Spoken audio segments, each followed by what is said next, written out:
And so there are many tools to work with these different things and to get ourselves free and to start opening. And once we get ourselves open, then we want to start learning a little bit more about how the universe really works and start taking those steps to play with those energies at those different levels. Because right now, of course, we think of ourselves probably as a body. Even though you may or may not have heard before that you are really God, you're really consciousness. You know, there are more parts to most of us that believe that we are probably this, even though we have a hint of something else. And we have to start working to undo those different limitations. So once we start to get a general idea of, okay, you know, I've had enough experiences now, I've released enough energy and have connected enough with this sort of expanded witness state that I'm really starting to doubt that I'm really this body. I don't think I'm this body, I do think I'm something else. But I need to go further. And that's where some of the other explanations of the universe start to come in. You start looking at the energies that are moving through creation. You know, we talk about the sexual energy or the creational energy. Well, Tantra gives us this map of how that creational energy unfolds. And so the next pieces start to be, okay, well, this is the map. So I'm not the body. Well, what's the next thing up here? Oh, well, the 5 elements create all of this. Sounds like a good theory. Let's discover it. Let's play with the energies. Let's learn how they work, how they do things. And that becomes another level of, okay, I no longer identify with the body. I'm starting to see that there really are these energies that are making all of this stuff happen. And in that respect, we start to lose the identification more with the body. We start to understand and identify a little bit more with these aspects of energy that are moving as the elements. And once we get a good grasp of that, then we start sort of moving ourselves up the chain. Understanding, and of course you can work with all of these different elements kind of at once, but that's sort of an example of how it would be done.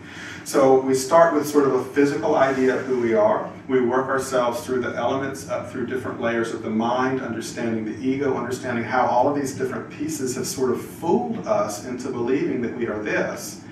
And get ourselves out to the expanded state slowly. And as you do the work, you start to have tastes of the expanded state. It may not remain permanent, but there will be moments of bliss. There will be moments of pleasure.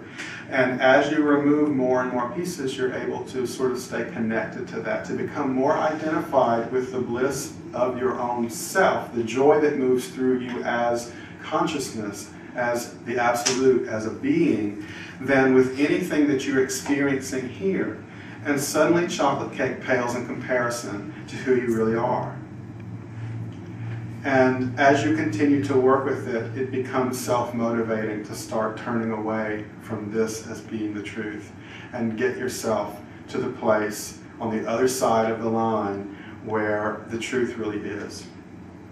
In order for something to be true, it has to always be true. And if at any moment there's even a flash of it not being true, then Tantra says it's not true. And there is nothing in this experience that is permanent. Even the things that we think of as permanent, like the mountains and the oceans, millions of years from here will not be here.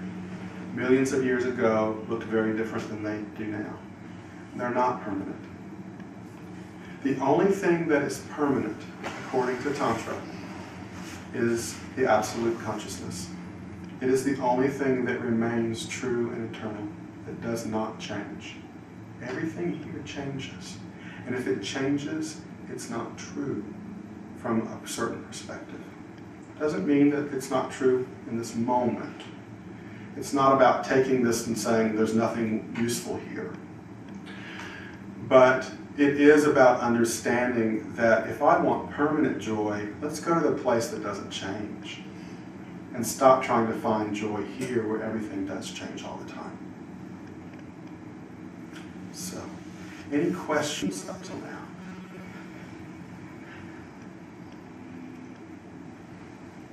No? Fair enough.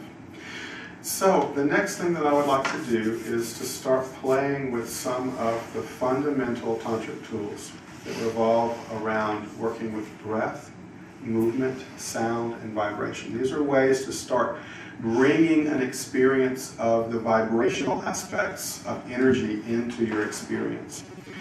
And as we learn to first access the energetics, start bringing the energetics into this experience, then we also slowly learn how to let go, how to surrender to those movements, because it is holding tight and not letting the energies move that kind of hold us stuck in our karmic patterns.